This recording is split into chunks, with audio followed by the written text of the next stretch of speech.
殘疾人士出嚟做嘢，佢哋自己同埋幫佢哋嘅醫護、社工、老師同照顧者最清楚要乜嘢工作調適同工具，先可以做得嘢更順手又安全。係唔係真係咁呢？不如我哋一齊睇下 Michael 嘅故事。Michael 係一位聽障人士，大學畢業2年，佢好想快啲揾到工做。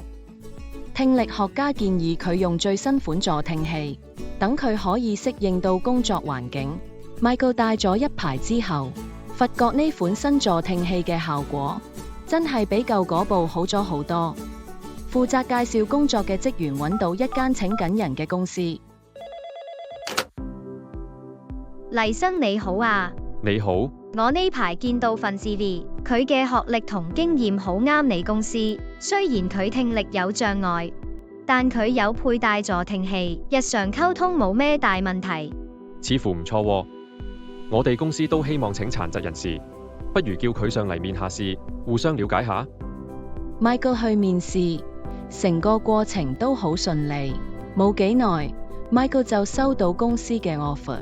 我畢業後等咗2年幾，終於有份工，我要珍惜呢次機會。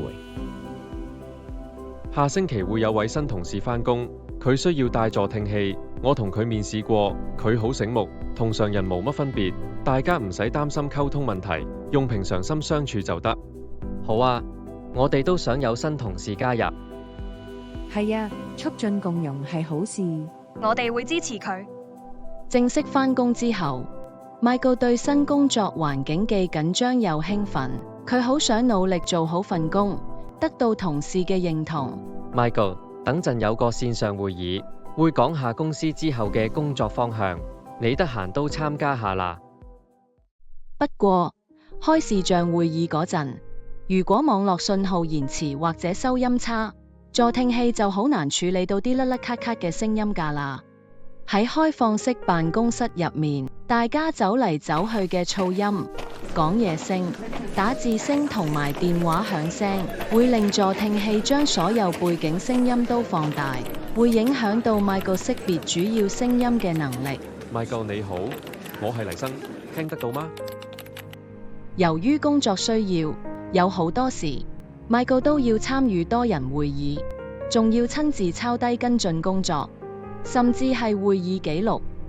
聽唔清楚嗰陣，要叫同事講慢啲同重複一次。喂，呢度又寫錯啦，奇怪啦 ，Michael 點解成日做嘢都做錯晒，仲要開會之後要我講得咁慢，重複咁多次都未明白我哋開會嘅內容。佢已經嚟咗一段時間啦喎，老細唔係話 Michael 可以好似常人溝通嘅咩？工作上成日要面對面傾好多次先搞得掂，但係等陣，我而家好忙。同事漸漸失去耐性，久而久之，同事之間嘅誤會開始越嚟越深，失去咗互信，亦影響彼此嘅工作效率。聽障人士唔係個個都識睇唇語㗎咩？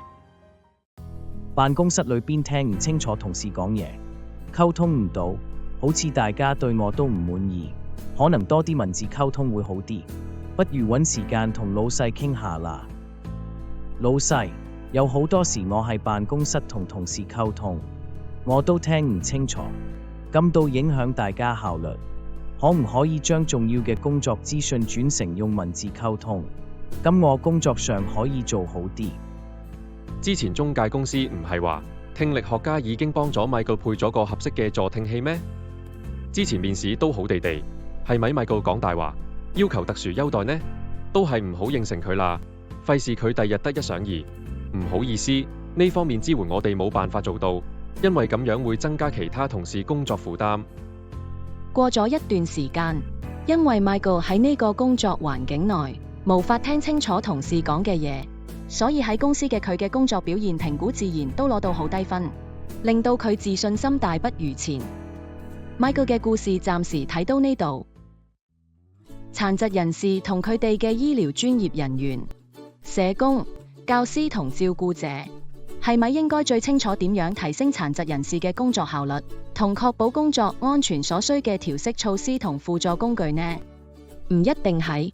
雖然呢班專業人士，甚至殘疾人士自己都可能對殘疾情況需要咩協助有啲了解，但係未必可以完全掌握或者反映到殘疾員工喺特定工作場所、行業或者職位上面嘅真實需要。就算有持續嘅專業支持，僱主、同事同殘疾員工之間嘅互相信任同開放嘅溝通，對於了解同滿足佢哋唔同階段嘅需求係好緊要㗎。